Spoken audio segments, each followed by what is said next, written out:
Michael Kaskey-Blomain was at the NBA draft. Ben Simmons spoke, and Brian Colangelo. I keep calling him Jerry Colangelo. I guess they're the same guy. I mean, what's the difference? One guy's feeding lines to the other guy, I'm sure. Sixers ended up with Ben Simmons. But what were some of the other surprises at the draft, Michael? So last night they draft Simmons number 1, and after that, was there a buzz in the room about Philadelphia, trying to get back into that number 3 spot or any other spot in that top 5? A surprise to a lot of people that a move didn't actually get made. I think a whole lot of people were expecting a trade to go down, and from what I heard, the Sixers were involved in trade talks all the way up through most of the first round. Up until at that point, most of the prospects were gone and everything, but they were actively trying to first get up into the lottery. And then, they were on the market for a point guard. Obviously, nothing panned out. I think Brian mentioned that they could have used the later picks to move up into the teens, the mid to late teen picks there, but they thought that their prospects might still be available, so they stood pat. And I think everyone's pretty happy with the prospects they walked away with. There was a report of Noel, 24, 26, and Covington for 3. Number 1, was that the Sixers deal to the Celtics and then Celtics shot it down? And number 2, would you have made that move? That's what it was being reported. I believe that was originally reported by Mark Stein from ESPN, and he was reporting that was the offer from the Sixers that the Celtics turned down, which is, somewhat surprising. That seemed to be, a whole lot to give up. Nerlens, Covington is obviously, a proven player so far, and, 2 more draft picks. So it sounds like the Celtics were really interested in getting an established veteran player, with star caliber at this point. And the Sixers, just didn't offer that in Nerlens or Jalil. So, it seems sort of surprising that they turned that down. But in the end, it might have been a good thing that, such a deal didn't go through. I kind of like the patience that Brian showed last night. It showed that he wasn't just going to, go giving away the assets, for 10 cents on the dollar just for an immediate improvement for the team. It shows that he can still kind of take the long view and continue building kind of the right way in the way that Sam started. He gave a little hat tip to Sam at the press conference, and I guess it's an indication that he realizes that, a lot of people talked about leverage, and I think the Sixers were at a point where they had a lot of leverage and a lot of people said they didn't have leverage, but I thought they did, Michael, because they don't know what they have with Embiid, and they don't know what they have with these 3 guys playing together.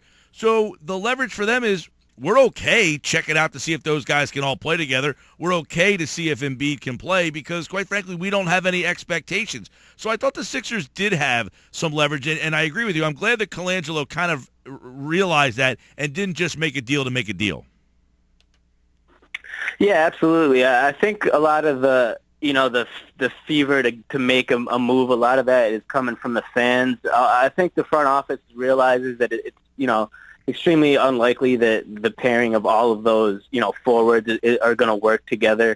But I don't think they necessarily feel like, they had to make a move immediately. Those guys obviously aren't going anywhere. The talks will continue in the free agency. For some of the deals that got discussed last night, Brian alluded to, and from what I was hearing was that, the conversations will continue going forward, whether that be with the Celtics or the Rockets or, who knows. But it sounds like, some of the deals that started to be talked about that didn't actually get completed last night could still be alive moving forward. So, it's a fluid situation, but like you said, I think it's a good sign that they didn't just panic because nothing was happening right away. And, it's not a bad thing to have all of these guys now together at one time, Simmons, Embiid, Okafor, Noel, maybe Saric. And you can kind of just, get them all and get a feel for what you have and then, make wise decisions from there going forward. Michael, give me your feel on Saric after Colangelo spoke. It's very strange. I think you would have known, you think you would have heard something by now. I really haven't heard an indication either way. And, Colangelo seems as though he he knows, but he's not really tipping his hat. I want to say it seems positive. He mentioned at the presser today something about how relationships between sides could end up being the difference in certain situations like that. So I'm assuming that he thinks that Saric's interest combined with their interest in getting him over here will get the job done. But like I said a couple weeks ago when we were talking about it, in the end it remains a business decision, and I'm not going to count on him being over here until he's actually over here. So them drafting two guys with the same agent as Saric, is that because they really like those guys, or is that a way to say, come on, man, we're doing you a favor. Let's see. Come on, let's do this.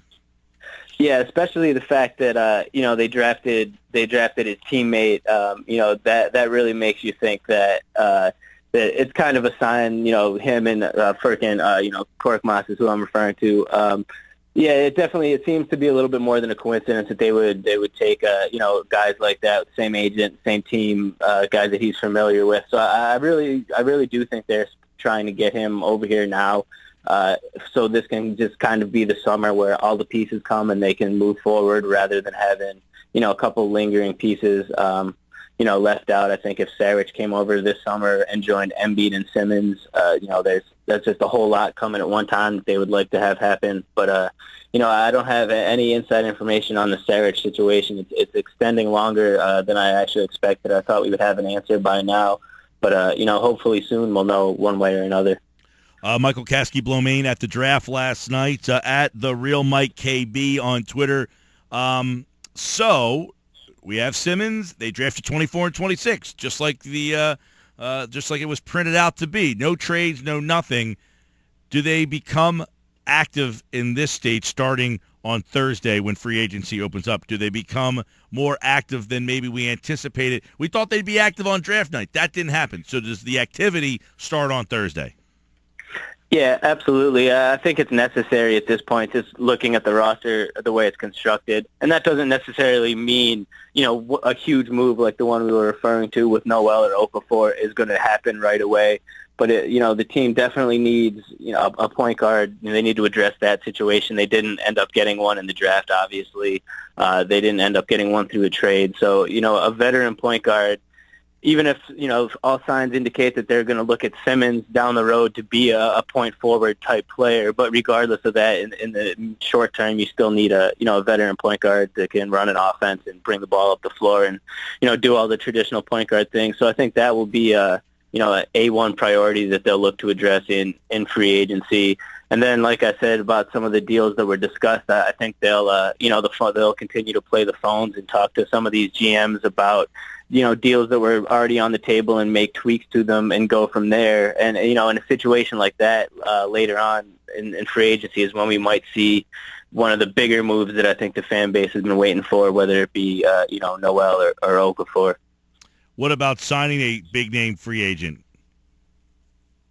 It's pretty unlikely that a top-tier free agent will come to the Sixers this year. I do think the addition of a talent like Ben Simmons and the potential of Embiid coming back healthy does help the team out in the short term. Especially the way the NBA is now. There's a couple teams that are clearly at the top and better than the others, and then there's a whole lot of teams at that second tier level, and I don't think it will take much, especially in the East, for a team with a lot of young talent, whether like the Sixers, to start making the climb back up to contention and in the playoffs. And if some of the free agents out there that aren't top tier guys like Durant or LeBron, something like that, think that they can kind of be a key piece in a young team that's coming forward, I think it will help help the Sixers to attract some of these guys. What was the reaction in the room when Boston took Brown at 3? Confusion, definitely a lot of confusion. It was, kind of quiet in there at that decision. I think most people were expecting Chris Dunn to be the selection there. So I think that it was definitely, people were kind of surprised by the move there. I think a lot of people there were waiting for the Celtics to trade that pick. So yeah, that was one of the Celtics in general were one of the more interesting storylines of the draft. They had obviously so many picks and ended up, not quite walking away with the haul I think some of their fan base would have liked. next spot on the board that caused some stir in that room? Because I thought there was a few in that first round. The Orlando trade, I don't know what the heck they were doing. Yeah, that was definitely interesting. It was one that ended up being one of the bigger, obviously the bigger trades of the evening. Orlando is a team that's in a situation like the Sixers in the Eastern Conference that you would think that they're they had developing a young core and only a piece or two away, and then to kind of trade that all away for. I like Serge Ibaka; he's a nice player, but it was definitely an interesting move. I think a lot of the picks ended up being kind of surprising. Some of the guys that the Sixers might have thought would be available a little bit later on, whether it be Taurean Prince ended up going, I think it was 10th to the Jazz. DeAndre Bembry obviously was selected just a couple spots before the Sixers picked. So I think, overall, though, the Sixers got very good value for, where they picked later in the draft. And it was definitely a Sixers-centric crowd there at the Barclays Center. It might as well have been at Wells Fargo. What about when Maker got taken at 10? That might have been the surprise of the draft. The crowd definitely went wild. I think most people, a lot of times in the crowd, not all the fan bases know all the players. I think Thon Maker was a guy that, pretty much everyone knew and was very curious to see where he would go. He was kind of, an enigma leading up to the draft with the reports of, if he was older than his report, or was actually reported, and his skill set and how he hasn't played much. But he's a tremendous talent from what, we've been able to see from him, and I think he was definitely kind of one of the main guys in the draft that people were curious to see where he would go. So when it ended up being the Bucks taking him that early, it was definitely a big reaction within the Barclays Center. All right, Michael Kaskey-Blomain was at the draft, and free agency begins on Thursday. And check out The Real Mike KB on Twitter, 973ESPN.com. We'll have more on the Sixers offseason. Ben Simmons is in the fold. Who will join them? Free agency begins on Thursday. Thanks, Michael. Thanks, Mike. Have a good weekend.